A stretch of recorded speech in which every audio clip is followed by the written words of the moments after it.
Hey friends, welcome back to Coffee and Cha-Chings, where we are digging into what is actually working on Etsy with print on demand right now from someone who is in the trenches with you on a weekly basis. So we have Valentine's Day coming up, which is a huge moneymaker on Etsy.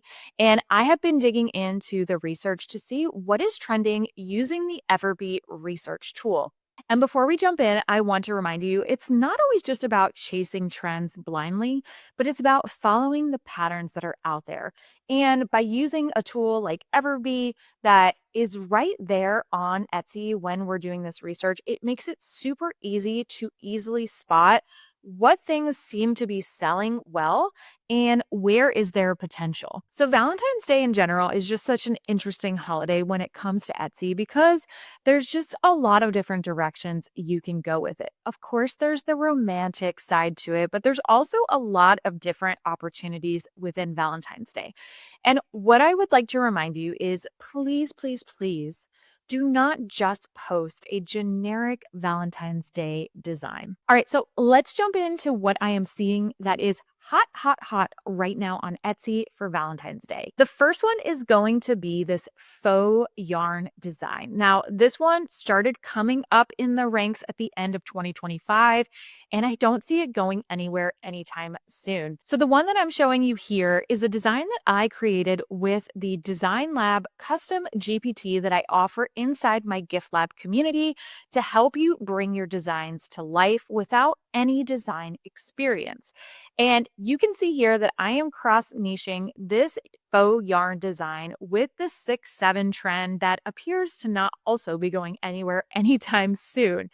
And this faux yarn design is going to be basically like a chunky yarn or knit design, but in reality, it's actually flat and printed. I have seen these really popping up in different PNG shops, and now we are starting to see it pop up a lot in print on demand. Now, where could you use this design? Obviously, you could use it on apparel, you could use it on t-shirts and sweatshirts.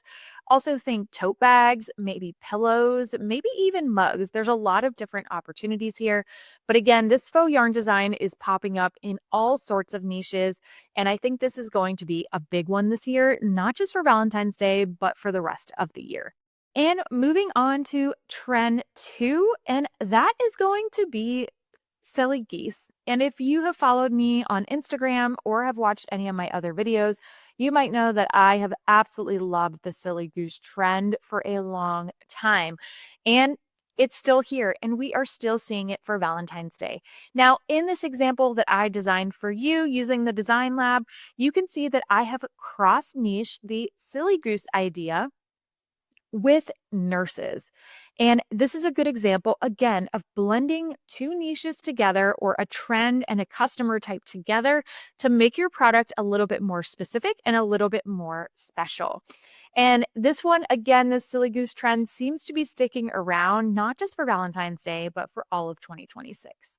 And the last trend that I am going to be showing you today is dog Valentine's Day designs. And dogs are obviously evergreen, but we are seeing some really fun dog Valentine's Day designs like this one that I created here for you with the glasses. And it just is such a cute, cute design. And this one has been popping up. Again, I'm really starting to see it for Valentine's Day, but I could see these custom dog designs really being popular this year as well. So this is a great one, again, that you can bring into your shop, not just for this holiday, but for all year. And again, you can see from those numbers that I showed you there on the screen that using the Everbee tool, we can easily see what is selling, what's going to be hot, and this is going to help you figure out what patterns are emerging and how you can use them in your shop. And if you're curious how I would turn one of these trends into an Etsy listing and design, definitely let me know in the comments. I would love to hear how I can help you next. I look forward to seeing you next week.